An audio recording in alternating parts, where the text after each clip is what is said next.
할렐루야. 그리스도의 사랑합니다. 좌우 옆에 보시는 사랑합니다 인사 한번 나눌까요?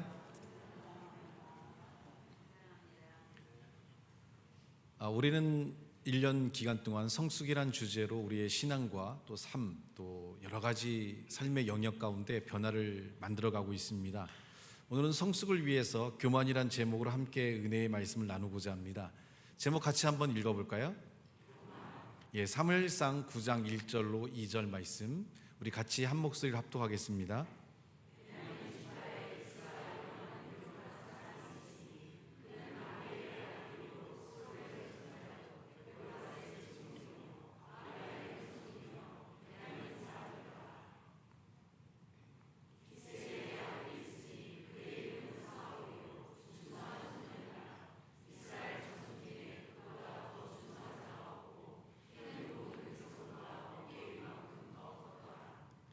보통 우리가 성경에 나와 있는 많은 그런 성경의 인물들을 보게 되는데, 그 성경의 인물 중에서 비극적인 삶을 향해 나아갔던 자들 중에 한 명으로 우리는 사울을 생각하게 됩니다.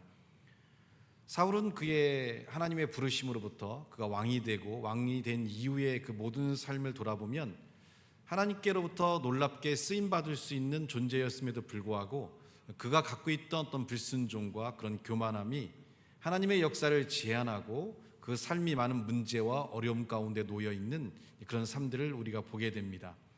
우리가 읽었던 말씀에서 볼 수 있듯이 사울은 굉장히 준수한 소년이었고, 이스라엘 자손 중에 그보다 더 준수한 자가 없고, 키는 모든 백성보다 어깨만큼 더 클 정도로 그런 외모적으로 또 신체적으로, 또 그의 가문이 베냐민 지파 중에서 굉장히 유력한 집안이라서 여러 가지 교육과 훈련을 잘 받는 그런 자녀였음을 우리는 알게 됩니다. 모든 조건들이, 육적인 모든 조건들이 완벽했던 그 사울은 영적인 측면에서도 완벽한 삶들의 모습을 보여주고 있는데, 사무엘상 10장 6절로 7절에는 너에게 여호와의 영이 크게 임하리니 너도 그들과 함께 예언을 하고 변하여 새 사람이 되리라. 이 징조가 내게 임하거든 너는 기회를 따라 행하라. 하나님이 너와 함께 하시리라. 하나님의 역사가 사울의 삶과 함께 했고, 하나님께서 사울과 함께 한다고 약속했기 때문에 사울은 육적인 삶의 측면뿐만 아니라 영적인 삶에도 하나님의 역사가 나타날 수 있는 온전한 삶의 모습을 보여주고 있습니다. 사무엘상 10장 19절로 21절 계속 사울의 삶에 대한 언급들이 되어 있는데, 사무엘이 이스라엘의 왕을 뽑기 위해서 이스라엘의 모든 지파를 부를 때 베냐민 지파가 뽑혔다고 20절에 말씀하고 있고, 21절에는 그 베냐민 지파 중에서 가족별로 가까이 오게 했을 때 결국 기스의 아들인 이 사울이 뽑혀서 하나님께서 그를 선택하고 그를 통해 이스라엘 민족을 향한 하나님의 계획을 이룰 수 있는 그런 삶들의 모습을 우리는 발견할 수가 있습니다. 사울은 신체적으로나 또 도덕적으로나 또 영적인 부분에서 탁월한 은사와 능력들을 갖고 있는 것을 성경을 통해서 알 수 있고, 이러한 하나님의 부르심을 받은 사울은 하나님께 영광을 돌릴 수 있고 하나님의 역사를 이룰 수 있으며 하나님의 뜻들을 통해서 이스라엘 민족을 온전하게 세울 수 있는 수많은 기회를 갖고 있었지만, 그의 삶이 무너졌던 것은 하나님의 말씀과 하나님의 뜻에 대한 불순종과 또 스스로가 모든 것을 행할 수 있다는 이런 교만이 그에게 싹트면서 그의 삶이 무너지는 것들을 보게 됩니다. 그래서 하나님께서는 이스라엘의 민족을 올바로 인도하기 위해 이런 사울들을 시험하는 장면들을 볼 수가 있는데, 우리 사무엘상 13장 5절로 6절 말씀 같이 한번 보여주시겠어요? 사무엘상 13장 5절로 6절 말씀 같이 한번 읽어보겠습니다. 시작.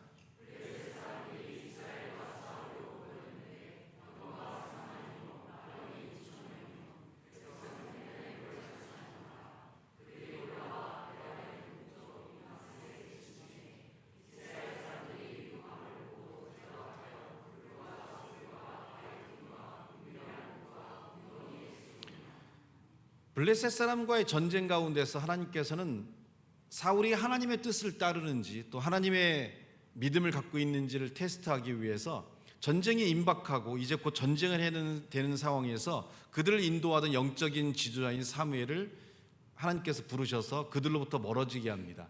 그리고 사무엘에게 일주일 뒤에 사무엘이 사울에게 말하기를 이 길갈에서 너희가 기다리라라고 이야기하며 내가 일주일 뒤에 와서 이 전쟁을 이끌어 간다라고 이야기했습니다.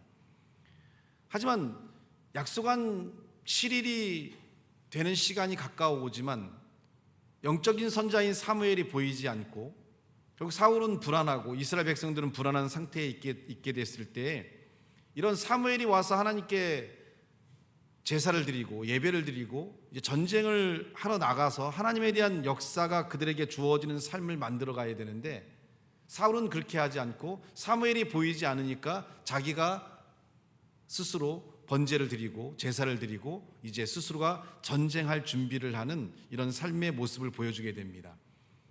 하나님께서 원하지 않을 때, 하나님께 뜻하지 않을 때 우리가 앞서가는 삶을 갖게 됐을 때 우리의 삶들은 문제가 주어지게 되고 우리의 삶들은 그 환경의 어려움들을 이길 수 있는 힘을 잃어버리게 됩니다.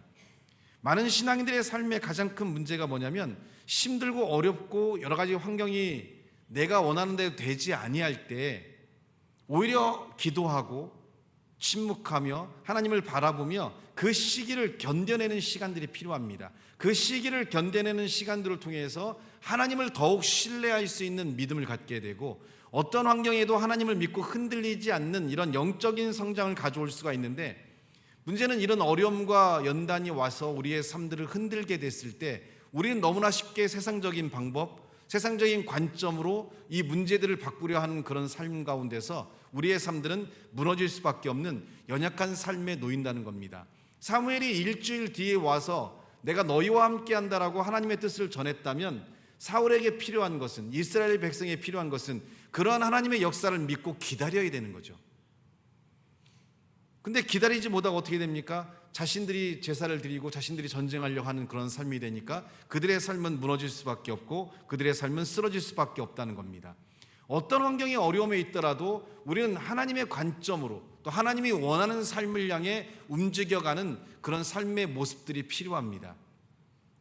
근데 어리석기 때문에 우리는 그런 환경의 어려움 속에서 우선 기도하고 우선 하나님을 찾고 하나님을 의지하는 삶으로 나가지 못하고 우리가 당장 편하게 사용할 수 있는 그런 선택들을 갖게 됐을 때 오히려 그런 선택들이 우리의 삶들을 무너뜨리고 우리의 삶에 여러 가지 어려움과 고난을 갖게 되는 일들을 주어지게 됩니다.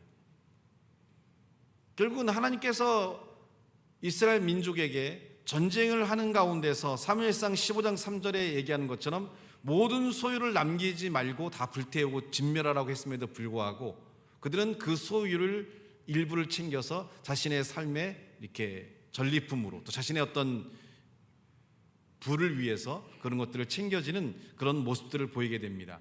하나님께서 전리품을 챙기지 말라고 하는 이유는 그 전리품과 함께 많은 우상들 또 어떤 그런 물질의 어떤 욕심들 그리고 하나님을 의지하기보다는 자신의 힘을 의지하는 그런 삶들에 대한 것들을 차단함으로써 그 모든 전쟁 가운데 그들의 인도함 받는 모든 삶 가운데 하나님과 함께하는 삶을 인도하기 위해 하나님께서 그들에게 전쟁할 때에 여러 가지 지침을 주었음에도 불구하고 그들은 당장 그들 앞에 있는 이익과 어떤 삶의 자신의 원하는 삶을 위해서 하나님의 뜻을 저버리고 그 모든 것을 취하게 되는 그런 모습을 보여주게 됩니다.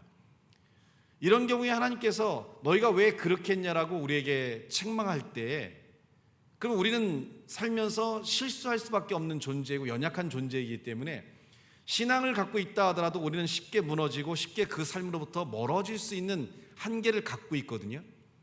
이때 하나님께서 왜 그랬냐라고 질문했을 때 우리가 그 즉시 회개를 하고 그 죄를 인정하고 돌이킬 수 있는 기회를 가져서 새로운 삶을 살아가면 되는데 우리에게 문제는 뭘까요?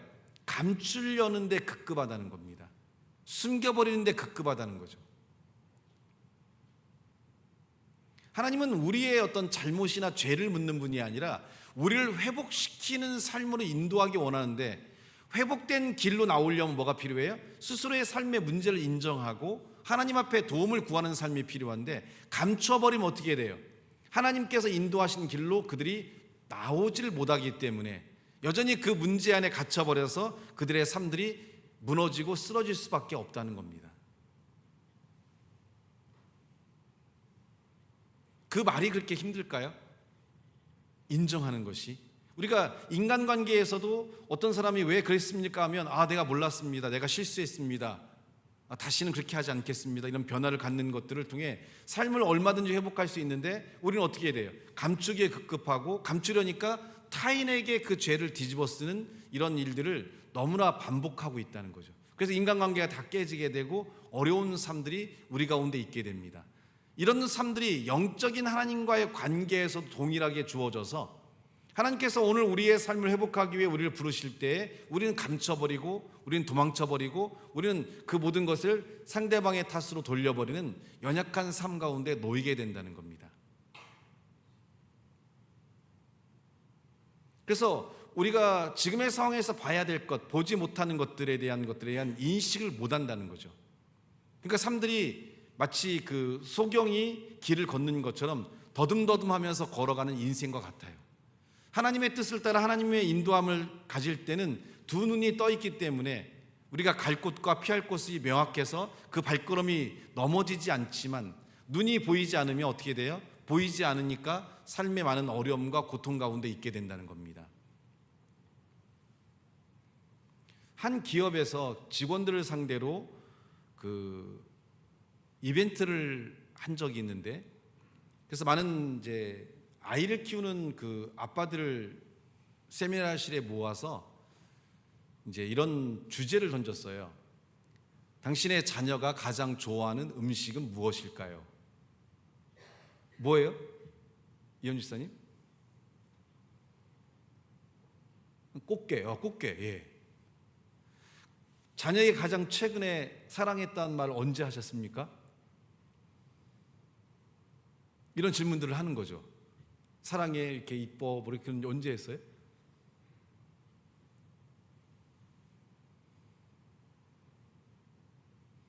아니 이거 슬퍼하고 그런 얘기 아니에요? 이준희 선생님, 자녀와 최근 언제 여행 가봤습니까? 저번 주에. 자녀가 가장 좋아하는 건 뭘까요? 예, 이렇게 질문을 던졌어요. 그랬더니 이제 아빠들이 잘 쓰겠죠. 아이에 대해 오늘 아침에도 사랑했다 얘기도 했고 아이가 이런 걸 좋아하고 썼어요. 설문지가 2장이었습니다. 뒷장을 딱 열었는데 당신의 아버지가 좋아하는 음식은 무엇일까요? 몰라요.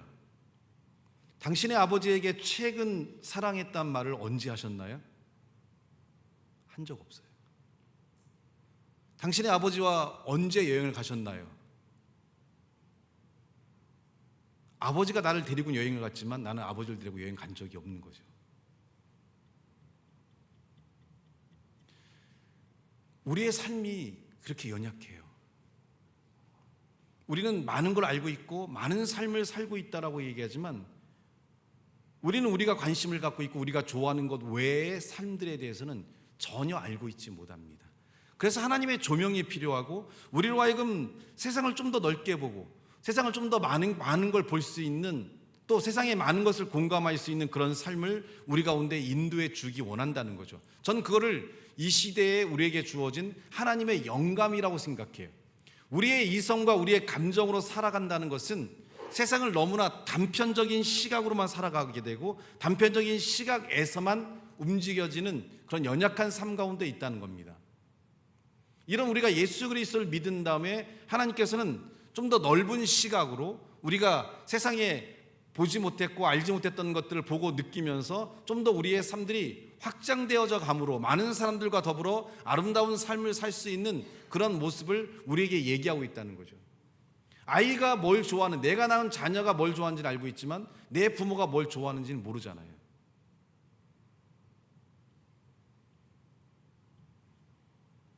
아이와는 우리 여행 너무 많이 가지만 부모를 모시고 여행 간 적 있습니까? 작은 움직이지만 그 작은 움직임은 삶에 있어서 무엇이 소중하고 어떠한 관점으로 우리가 살아갈 것인가에 대한 그런 것들을 보여준다는 거죠.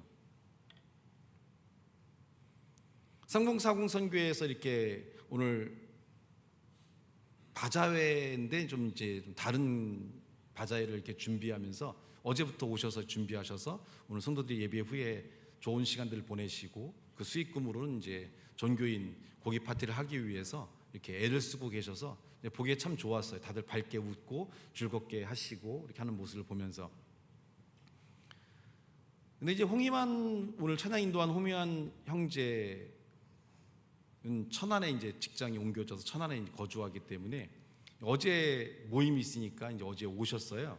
오셨다는 것도 이상하네요, 그죠? 아무튼 이제 성도님이시니까 오셔가지고 이제 와이프랑 같이 어제 준비하고, 그래서 저는 천안 1시간 거리니까 집에 갈 줄 알았어 했더니 아니라고. 그래서 자고 내일 예배 때 또 할 게 많아 아침에 와야 되니까 잔다라고 얘기하더라고요. 충격을 받았어요. 며느리가 잔다고? 저도 이미 세상에서 반쪽짜리밖에 못 보는 거죠. 아니 1시간 거리인데 가서 자고 내일 아침에 와도 되지, 며느리가 잔다고? 시아버지 시어머니 댁에서? 정말 충격적이었어요. 저도 이미 세상이 삐뚤어지게 보기 시작하는 거죠. 불가능한, 야 어디 며느리가 뭐 1시간이면 집이 가까운데 그걸 뭐 내일 아침부터 와서 일한다고 뭘 여기서 자겠어. 근데 잘 준비를 해왔다는 거죠. 너무 충격적이었어요. 그리고 되게 고마웠어요. 신앙 안에서 아이들이 잘 크고 있구나. 그럼 물론 잔단한 선택을 하는 아들과 며느리도 대단하지만 잘 수 있는 환경을 만든다는 것, 그러니까 다시 말하면 내가 편하게 잘 수 있을 정도의 시아버지와 시어머니가 됐다는 것도 대단한 거예요. 아무리 아들과 며느리가 자고 싶어도 불편하면 자겠어요? 예전에 서영기 목사님 아플 때 서건이하고 며느리가 아빠한테 좀 더 영향을 주고 아빠가 빨리 이 질병으로 벗어나는 걸 도와주기 위해서 퇴근하고, 보통 10시나 11시 퇴근하잖아요. 그리고 거기서 자면서 아빠랑 밥을 먹고 얘기를 하면서 아빠를 회복시키기 위해 노력하는 모습을 보여줬는데, 그때가 결혼한 지 얼마 안 될 때였거든요.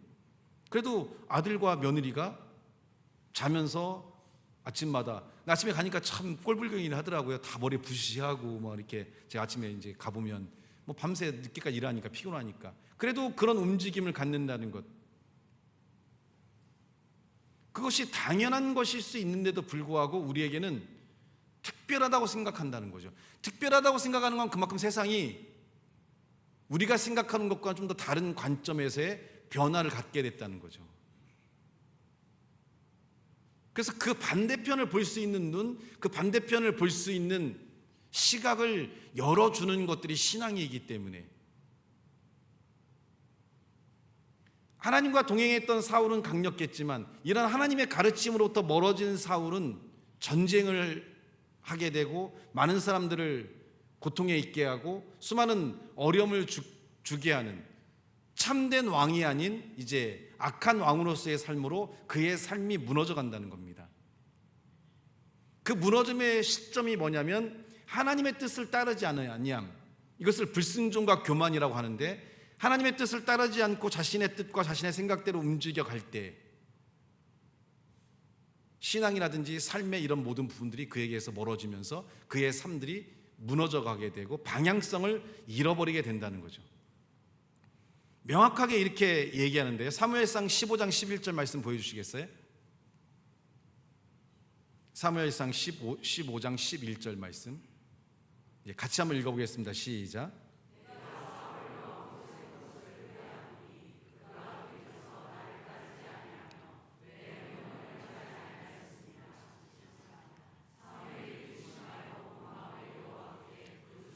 하나님께서 사울을 왕으로 세운 것을 후회한다고 말하면서 후회하는 이유가 뭔가 했더니 그가 돌이켜서 나를 따르지 아니하며 내 명령을 행하지 아니었다라고 얘기합니다. 자, 여기서 나를 따르지 아니함도 이해할 수 있고 내 명령을 행하지 아니함도 이해할 수 있는데, 제가 주목하는 말씀은 바로 그 앞에 말씀이에요. 그가 돌이켜서. 그러면 이 말씀은 뭐냐면 하나님께서 우리가 돌이키길 원한다는 거예요. 우리는 하나님 말씀을 따르지 않을 때도 있고 하나님 명령대로 행하지 않을 때도 있고, 그래서 우리가 무너지고 쓰러질 때도 있어요. 근데 하나님이 원하는 가장 근본적인 건 뭐냐면 돌이키길 원한다는 거죠. 우리의 삶의 문제는 돌이키지 않기 때문에 문제가 되는 거죠. 사울도 수없이 돌이킬 수 있고 수없이 그가 하나님께 나와서 그 삶을 바꾸고 변화시킬 수 있는 그런 기회와 삶들이 주어졌지만 사울은 돌이키지 않았기 때문에 그의 삶들이 무너져 갔다는 겁니다. 성숙함 가운데서 가장 큰 문제는 뭐냐면 이 성숙함은 끊임없이 무너지면서 성숙을 하게 되지 그냥 승승장구하듯이 성숙함이라면 없다고 저는 생각하거든요. 그럼 무너진 삶에서 성숙하는 자가 있고 무너진 삶에서 그대로 쓰러져 버린 자가 있는데 그 차이는 뭐냐면 돌이킬 수 있느냐 돌이키지 않느냐의 차이라고 생각해요. 돌이킨다는 건 뭐냐면 자신의 문제를 깨닫고 하나님 말씀을 따르지 않고 하나님의 뜻대로 가지 않은 자신의 삶의 문제를 깨닫고 다시 삶을 회복시켜 가는 것에 그 삶의 중요한 변화가 될 수 있느냐 성숙할 수 있느냐 성숙하지 않느냐의 차이가 주어진다는 겁니다.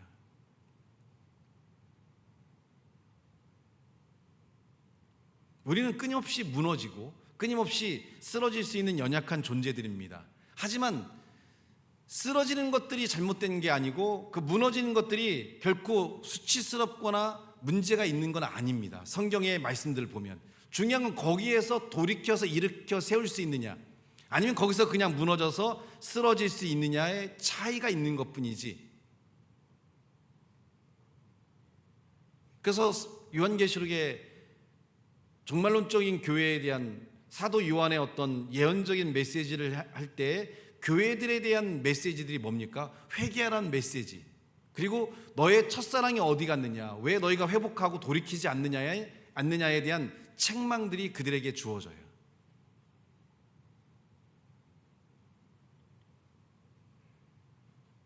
그래서 수요일과 금요일을 통해서 그런 삶에 대한 책망들을 주어질 때 자신이 나는 아니라는 예외성을 두지 말고 바로 내 말씀이다라고 받아들여서 삶을 회복시키는 그런 반응을 할 수 있느냐, 그런 반응을 하지 않느냐가 우리에게 중요하다는 측면을 수요일과 주일 예배를 통해서 말씀을 드렸는데요. 수요일과 주일 예배를 못 들으신 분은 다시 교회 밴드에 가셔서 수요일과 금요일 예배를 꼭 들으시기를 강력 추천해 드립니다.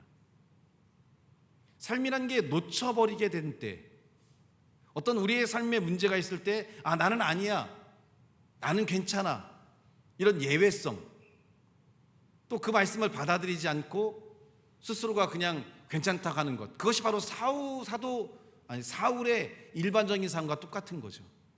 내가 이렇게 해도 괜찮아, 하나님의 뜻은 세워져 있지만 나는 괜찮아, 나는 문제없어. 많은 성도와 상담할 때 가장 큰 문제가 뭐냐면 나는 안 그럴 줄 알았다, 나는 문제되지 않아야 할 줄 알았다라고 하는 게 대부분 많은 사람들의 문제예요. 근데 올바르지 아니한 것들은 반드시 문제를 가져올 수밖에 없죠.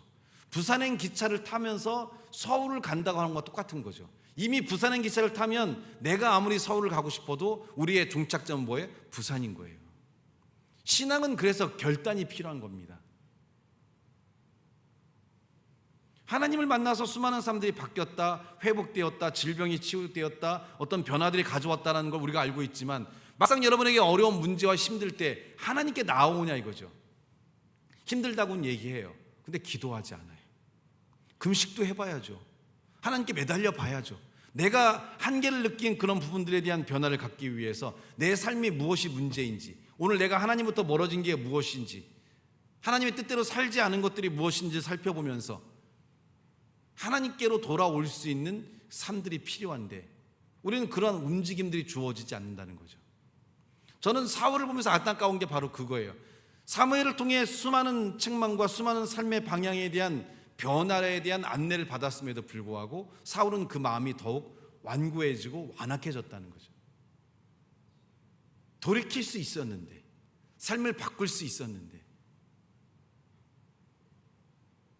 힘들고 어렵다라고 얘기하는 게 아니라 내 삶이 하나님이 기뻐하지 않는 삶이 무엇일까, 내 삶이 지금 어디에서 무너져 있고 어떤 삶들이 문제가 되는가에 대한 자신의 삶의 회복을 위한 기도와 그 삶을 통해 자신의 문제를 발견하는 그런 움직임들이 우리 가운데 필요하다는 겁니다.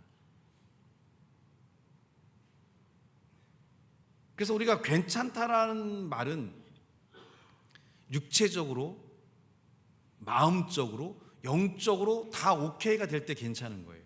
하나님의 은혜가 충만하고 우리가 하나님의 온전한 길을 간다면 육신적으로도 건강하고요, 마음적으로도 기쁨과 소망이 있고요, 영적으로도 충만함이 있는 거예요. 근데 세 개 중에 어느 것 하나라도 우리가 불편함을 느끼고 힘들다고 느끼면 지금 우리의 삶은 하나님과 온전한 동행이 되지 않는 상태라고 생각하고 무엇이 문제인가를 찾아야 돼요. 육적으로 여러 가지 문제들이 발생해요. 그러면 무언가 영적으로 문제가 있는 거예요. 하나님과의 관계 속에서. 안 된다라고만 얘기하는 것이 아니라 왜 안 됐는가에 대한 문제를 찾아야죠. 성경은 사울에게 명확하게 얘기하잖아요. 너희가 나의 말씀을 따르지 않고 네가 내 명령을 준행하지 아니하였다라고 사울에 대한 명확한 방향을 제시하고 있다는 거죠. 오늘 우리의 삶에 문제가 있고 어려움이 있다면 막연하게 그냥 힘들고 어렵다가 아니라 왜 이런 힘들고 어려운 일이 왔는지, 또 내가 여기에서 어떤 변화를 가져야 될지, 어떤 문제가 있는지에 대한 그런 것을 찾아서 삶을 바꾸는 움직임들이 필요하다는 거죠. 그래서 기도가 필요한 거예요. 주여 알게 하옵소서, 깨닫게 하옵소서, 보게 하옵소서. 오늘 나의 삶의 문제는 무엇인지 그 삶에 대한 변화를 갖는 것들이 필요하다는 거죠. 근데 사울은 어떻게 합니까? 사무엘상 15장 15절에는 사울이 이르되 그것은 무리가 아말렉 사람에게 끌어온 것인데 백성이 당신의 하나님 여호와께 제사하려 하여 양들과 소들 중에서 가장 좋은 것을 남김이요 그 외의 것은 우리가 진멸하였나이다. 하나님께서 다 진멸하라고 했는데 자신들의 어떤 욕심을 위해서 갖고 왔음에도 불구하고 어떻게 합니까? 하나님께 제사 드리기 위해서 이것을 가져왔다라고 거짓말합니다.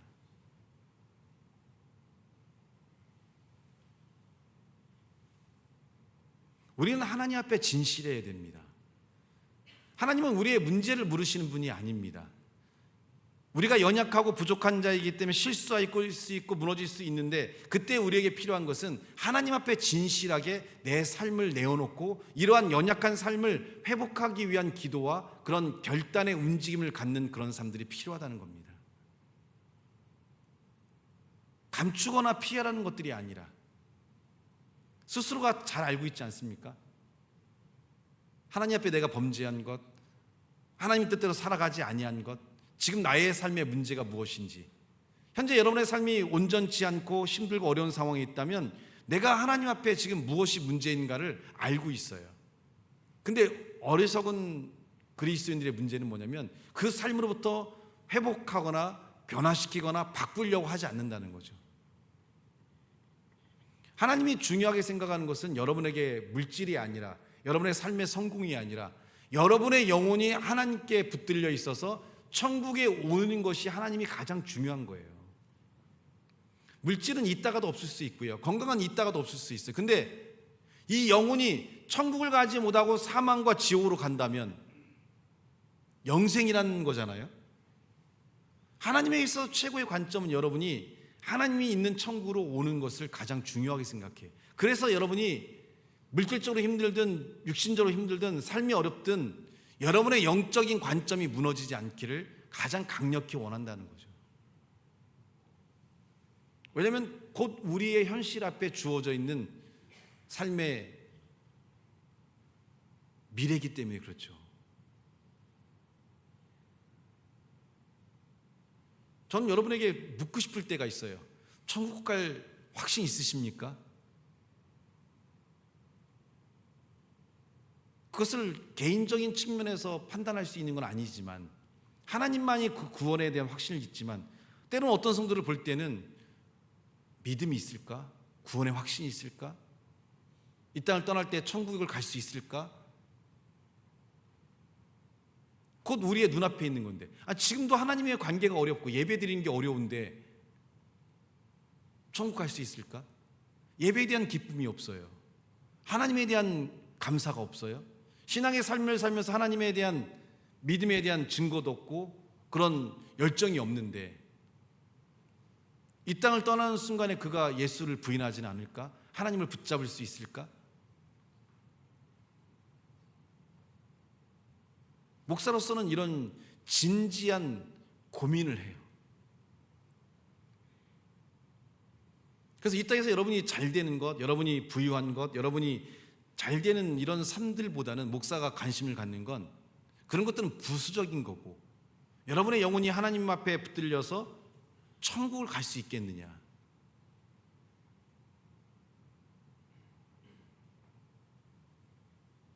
그걸 가장 걱정하는 거예요. 그래서 우리의 삶에 하나님께서 사울을 시험한 것처럼 여러분의 삶을 시험할 때 우리는 그 삶에 여러 가지 어려움이 올 때 우리 자신을 돌이켜볼 수 있는 시간들이 필요해요. 나의 말씀을 듣지 않았다, 나의 명령을 지키지 않았다, 그 앞에 있는 이 말씀, 그가 돌이키지 아니하고, 여기에 하나님의 마음이 다 있는 거 아닐까요? 하나님이 원하는 것은 네가 나의 말씀을 듣지 않고 나의 명령을 듣지 않았던 이 말씀보다는 그 앞에 있는 돌이키지 아니했다. 하나님은 사울에게 끝없이 기다렸던 거 아닐까요? 돌이키기를, 나를 따라오기를.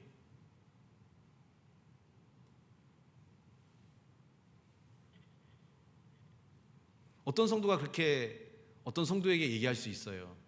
목사님이 나를 교회에서 잘랐다. 단면적인 측면에서 보면 그렇지만 그 영혼이 하나님을 저주하고 하나님을 원망한다면 본인도 모르는 상태에서 더 이상 죄를 짓지 않게 하기 위해서 그를 다른 교회로 보낼 수도 있어요. 단지 눈앞에 보여지는 것들이 전부는 아니라는 거죠. 하나님이 행하시는 영적인 일에 대해서 거부감을 갖고 그것에 대해서 저주를 내뱉는다고 하면, 하나님께서 그 영혼을 기뻐하지 않는다면, 그 영혼에게 여러 가지 시험과 연단이 와서 하나님을 떠날 수 있는 상황이 될 수 있다고 한다면 미리 그걸 차단하기 위해서 그를 마치 도피성으로 보내는 것처럼 그를 내보낼 수도 있는 거죠.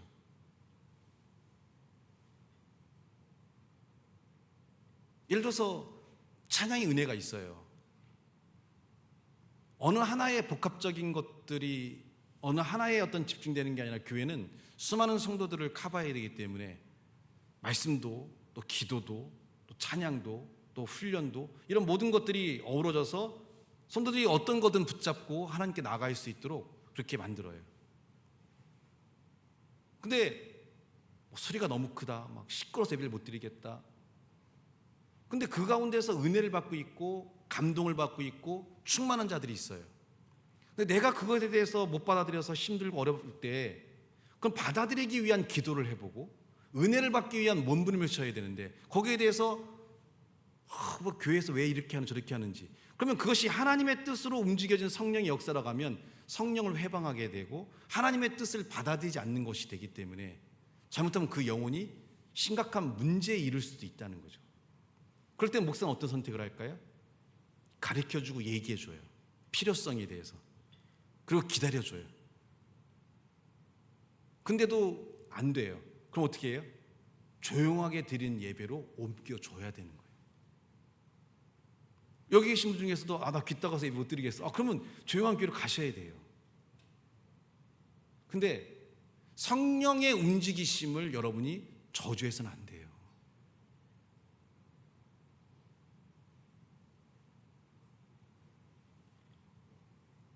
왜냐하면 그 가운데 하나님의 은혜를 경험하고 있고 하나님을 만나는 자들이 있고 하나님의 역사를 체험한 자가 있어서 정말 교회에 온 지 얼마 안 된 성도도 세 번째 곡의 은혜가 됐는데 너무 눈물이 났다, 이렇게 고백을 해요. 아직 찬양을 잘 모르니까. 목사님 주일 예배를 드리는데 세 번째 부른 곡에 너무 은혜가 돼서 정말 눈물이 많이 났다고. 성령의 움직임이 있는 거예요.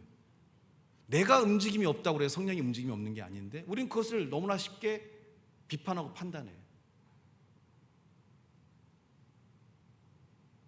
살리기 위한 움직임을 갖는 거죠. 그래서 너무 안 된다 싶으면 좀 조용한 교회로 가셔서 편하게 예배를 드리시면 좋을 수 있습니다라고 권면해 드릴 수 있어요. 그건 포기한 게 아니에요. 살리기 위한 거고. 저는 그거를 오늘 사울을 향한 돌이킨다라는 표현을 쓰고 싶어요. 우리가 삶이 무너지고 어려움이 있을 때 돌이켜서 하나님께 나올 수 있는 것들이 필요하고, 이 교회는 이 교회의 시스템이 있고 이 교회가 가는 방향들이 있단 말이에요. 그 방향들을 인도하기 위해 목사를 세워주셨고, 그것들이 맞지 않는다면 원망하거나 저주할 필요가 없이 맞는 교회로 옮기셔서 그 교회에서 편하게 신앙생활 하시면 돼요. 다 맞을 수는 없으니까. 그렇잖아요. 제가 내년에는 또 파격적인 거 뭐 하나 해보려고 지금 계획하는 게 중에 있거든요. 지금까지 경험했던 것보다 상상을 더 초월하는 파격적인 걸 해보려고요. 교회에서. 미치겠죠? 네. 목표는 딱 하나예요. 우리가 구원을 받아야 되고 천국에 가야 되니까 하나님께 더 가까이 갈 수 있는 길을 찾아야죠. 그분을 만나야 되니까. 그분을 만난 이후로 제 삶의 변화가 됐고 그분을 만난 전과 이유가 달라지니까. 예수님 만나기 전과 이유가 같아요? 후회해요? 지금 예수님 만난 거예요? 후회해요? 옛날로 가라면 가시겠어요? 안 가잖아요. 전과 이유가 달라지거든요. 그때도 막 부정을 갖고 있는 분이 막 생길 수 있어요. 왜 목사님은 자꾸 막 저렇게 하시나? 근데 돌이켜야 되기 때문에 그래요. 안 움직이는 사람은 움직이게 해야 되고요. 그죠? 눈물이 없는 사람은 눈물 좀 나게 해야 되고, 입을 안 벌리는 사람은 입을 벌리게 해야죠. 문제가 있는데 기도조차 못하는 사람에게 기도하라는 게 잘못된 거예요? 문제가 있어서 기도를 못하는 사람에게는 기도하게 해야죠. 마음이 다친 자에게는 찬양하게 해야 되고, 몰라서 못하는 사람들에게는 말씀을 배워서 깨달아서 움직이게 해야 되고, 삶이 잘못된 사람은 그 삶이 틀렸다라고 책망해 주는 것들이 필요한 거예요. 그때 우리에게 필요한 건 돌이키는 거지 비판하고 정죄하는 게 아니란 말입니다. 받아들임이 필요한 거예요. 목사가 여러분을 죽일 길로 인도하겠어요? 가장 아름다운 길로 인도하기 위해서 끝없이 고민하고 끝없이 기도하고 끝없이 달리고 있는 중이잖아요.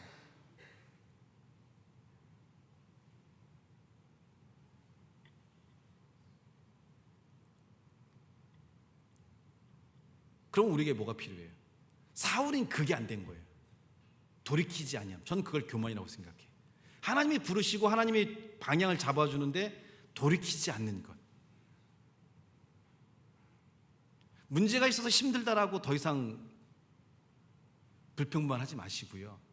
왜 내가 무너졌을까? 왜 내가 힘들까를 기도하면서 자신의 삶에 있어서 하나님과의 관계에 놓치고 있는 것들이 무엇일까? 근데 힘들고 어려운데 하나님을 안 찾잖아요. 그럼 여러분에게 신앙은 뭡니까? 이때가 내가 하나님을 찾을 때다. 이때가 내가 하나님을 회복할 때다. 믿음을 갖고 하나님께 나오는 시간을 필요하죠.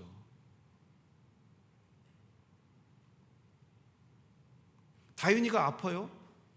몸이 힘들어요? 제가 내린 처방이 뭔 줄 아세요? 쉬라가 아니라 그러면 잠을 줄여서 기도해. 왜? 하나님만이 해결법이라는 것을 알고 있잖아요. 목사는 육신적으로 힘들어, 사업이 어려워, 여러 가지 문제를 막 제기해요. 이거는 세상적인 관점이고, 그래서 네 해결점이 뭐야? 빵을 더 새로운 걸 만들어? 새로운 기술을 도입해? 다 의미 없는 거예요. 하나님이 말씀드렸잖아요. 재능 얻을 능을 주셔야 재능도 얻을 수 있는 거고, 그 손에 기술을 줘야 그 손에서 만들어지는 것들이 놀라운 능력을 발휘하는 거고, 세상적인 사람들은 자신의 능력, 자신의 기술을 바라본다면 신앙인들은 하나님을 바라봐야 하잖아요. 그래서 다 내려놓고 1시간 일찍 일어나서 교회에 와서 새벽 4시 와서 기도하고 하루 출근해. 하나님을 만나고 하나님을 찾고 하나님께 기도해야 가능하지. 그게 아니면 어렵지 않을까? 근데 순종해요. 순종하니까 어떻게 돼요? 회복이 돼요. 육신도 회복이 되고 사업도 회복이 되고 그 모든 변화들을 가져와요. 이승훈 집사님은 필드에서 열심히 지금 반죽해서 면 뽑고 계시잖아요. 그죠? 본인은 현장에서 일을 하고 가족들이 할 일은 뭐겠어요? 하나님의 축복이 주어지도록. 그 남영 집사님은 보스턴 갔다가 삼동수바 갔다가 이리 갔다 저리 갔다 왔다 갔다 진짜 미친년 같아요. 저다 쓰러질까 봐 걱정이에요. 근데 놀라운 게 뭐냐면 저녁 기도회 9시 되면 삼동수바 가서 정리하고 또 와서 기도해요. 저녁에. 잘 되는 데는 이유가 있는 거예요. 그러면 11시까지 9시간 11시까지 기도하잖아요. 그럼 집에 가잖아요. 씻고 자면 1시일 거 아니에요? 근데 여전히 새벽 6시가 되면 교회 와서 또 기도해요. 여러분, 하나님과 함께 그렇게 살아가는데 안 될까요? 자녀들이 안 될까요? 사업장이 안 될까요? 우리는 이런 얘기를 들을 때 그 사람은 그렇다가 아니라, 제가 예외성 두지 말라고 그랬잖아요. 내 삶의 도전이 돼야죠. 나도 그렇게 해야겠다. 나도 힘들고 어려우면 하나님을 찾아야겠다. 하나님을 향한 어떠한 움직임이 없으니까 어떻게 돼요? 점점 마음이 완악해져 가니까 사울이 무너진 것처럼 우리의 삶도 무너진다는 거죠. 여러분의 문제에 대해서 진지하게 기도해 봤습니까? 여러분의 문제에 대해서 하나님께 정말 간절히 외쳐봤습니까? 금식을 해가면서 죽을 각오로 하나님께 매달려 봤습니까?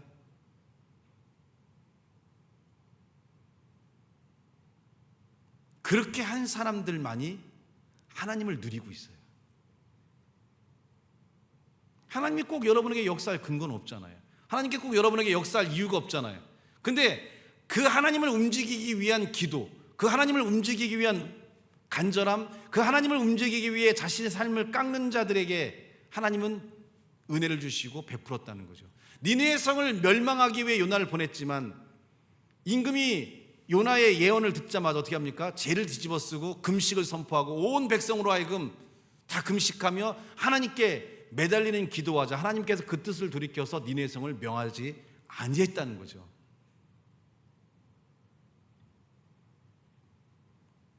여러분의 삶이 완전히 무너지는 가운데 있더라도 하나님의 뜻을 바꾸시면 돼요. 하나님이 저주를 축복으로 바꾸시면 되고 절망을 소망으로 바꾸면 되는데, 그러려면 뭐가 필요할까요? 움직임이 필요한 거죠.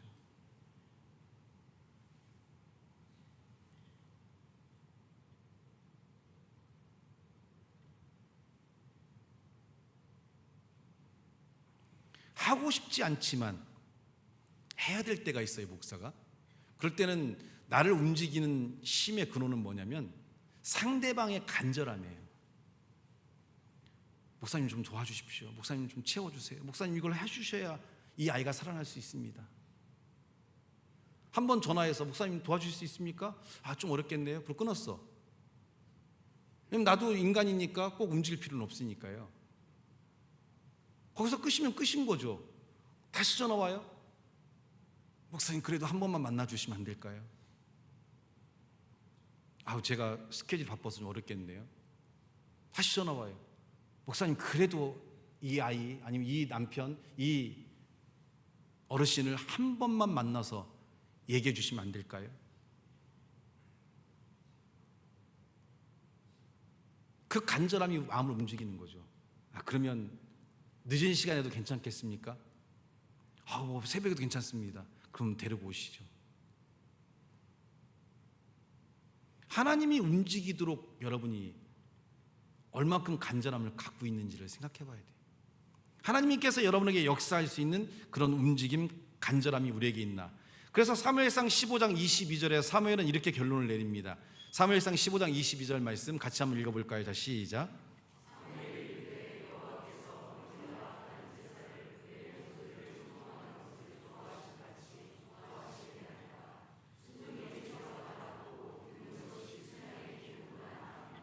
지금 여러분들이 예배를 드리고 막 11조를 드리고 감사헌금을 하고 선교하고 이런 제사도 중요하지만 더 중요한 건 뭐라고 그래요? 하나님의 말씀에 순종하는 것이 더 중요하다고 얘기해요.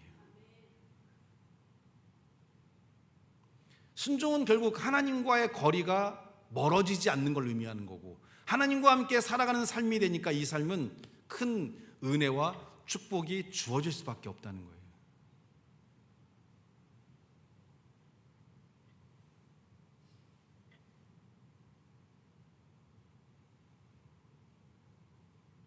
가까이에 있어야죠, 하나님께. 그래야 그분께서 말씀하시고 그분께서 인도하시고 그분께서 여러분에게 역사하는 삶들을 우리가 알고 느낄 수 있거든요. 근데 거리가 멀어지니까 마음도 멀어져요. 삶도 멀어져요.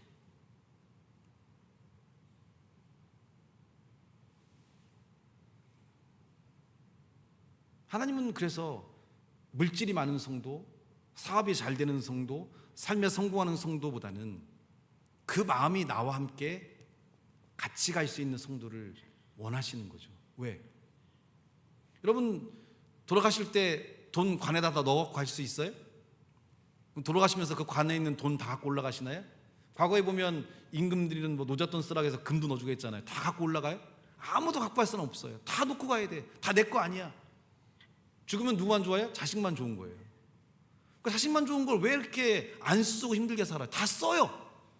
왜 자식들 그걸 물려주려고 그래요? 나 이해가 잘 안 가요. 전 딱 예림이가 졸업할 때까지, 직장생활 할 때까지, 직장생활 시작하잖아요. 그럼 내가 얘한테 돈 용돈 안 줘도 되잖아요. 이제부터 나는 자유죠. 내가 먹고 싶은 거 먹고, 쓰고 싶은 거 쓰고, 사고 싶은 거 사고. 그래서 예림이 직장생활 전과 직장생활 후 나의 삶이 달라졌어요. 목양씨 자꾸 뭐가 들어와 막 채워줘. 나도 그동안 사고 싶은 거, 먹고 싶은 거, 입고 싶은 거, 쓰고 싶은 거. 그래서 이만한 소형 냉장고 18만 원 하나 샀어요. 아이스크림 넣어놓고 먹으려고. 이강년이면 5개 먹는 게 아니에요? 저도 5개씩 먹어요.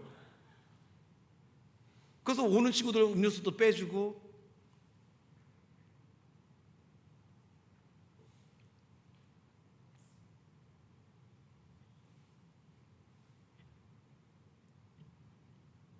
아파트 100평 관에 안 들어가요. 다 의미가 없는 거예요. 하나님이 원하는 것은 여러분이 이 땅을 떠날 때 하나님과 동행하며 살았던 그 믿음, 그 구원의 확신, 그걸 원하시는 거죠. 그래서 여러분의 삶들에 지금 건드려 주시는 거예요. 돌이키라고. 힘들고 어렵다라고 투정하는 게 아니라 이 기회를 통해서 하나님에 대한 신앙과 삶을 회복하셔야 돼요. 그 회복할 힘도 없을 수가 있어요. 그래서 드리는 말씀이 뭐예요? 지속성을 가지라 이거예요. 예배부터 회복해 보세요. 문 일찍 닫아요. 하나님을 믿고. 어차피 장사도 안 되는 거 문 뭐 열고 있어. 문 닫아요. 예배 나와요 그냥. 여러분이 예배가 회복되고 기도가 회복될 때 하나님께서 어떻게 역사하는가를 느끼셔야 돼요. 인간적으로 아무리 노력한다고 해도 안 되는 건 안 되는 거예요. 자녀를 위해서 기도하고 자녀를 위해서 축복을 하는 그런 삶들이 있을 때 그 자녀들이 더욱 성장할 수 있고 그 아이들이 또한 믿음을 갖고 하나님 안에서 살아갈 수 있도록 만드는 것이 더 큰 그 아이의 미래에 소망을 준다는 것에 대한 확신을 갖는 것들이 필요해요. 세상 가운데 보낸 아이가 아니라 교회 안에서 세상을 움직일 수 있는 아이로 만들어야죠. 하나님에 대한 관점을 갖고 세상을 나갔을 때 그 아이들이 바로 세워질 수 있고 흔들리지 않는 삶을 갖는 거고요. 잘 되면 뭐합니까? 예수 부인하고 예수님 떠나는 그 삶이 이 땅에서 대통령이 되고 장관이 되면 뭐 할 거예요?